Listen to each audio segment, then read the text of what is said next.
All right, guys. So let's talk visual research. Remember, this is not where you find a design that somebody else has created and just recreate it or steal it. That's not what we're looking for here.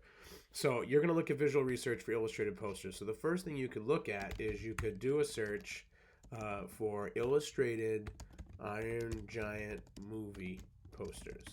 And this is what you're going to look at first, and it would help if I spelt it right.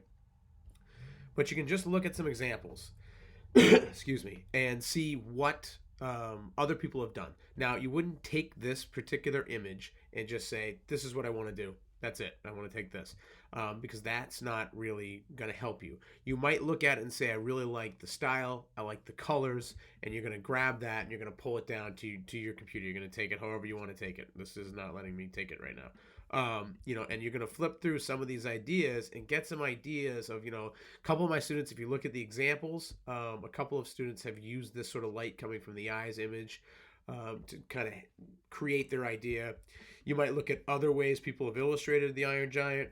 The trailer is in the curriculum page, so you should definitely check that out. If you haven't seen the movie, that'll give you an idea. A couple of students have used this sort of reverse look, which is kind of cool as well.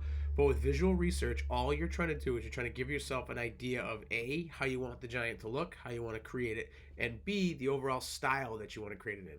So you guys worked in Illustrator at last cycle in creating things out of basic shapes. Well, that's what the Iron Giant is. There's a lot of basic shapes in him.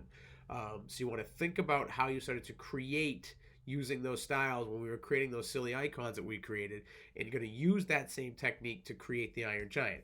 On top of just Iron Giant poster, you could look up just illustrated posters. All right, and if you look up some illustrated posters, you can get some really cool ideas of how people have done some different things. And again, just giving you an idea, a style. And what you want to do is you want to grab some of these things that you like, and you might say, I really love the sort of watercolor look of that. I want to try to recreate that. You might look at something like this and say, I like the old school kind of style of it, and I want to grab that. I want to grab how they use the shadow and the light. But you don't want to just take a poster and recreate it. That's not really what you're looking for there. That really isn't going to help you. Okay. So that's what we're looking for out of your visual research. Ideally, you want to look at, 6 to 10 different pieces of visual research to help you out. But that's kind of going to be up to you. So after the visual research, all right, we're going to get into the next step, which would be your sketches. But I'm going to do a separate video on that. Okay.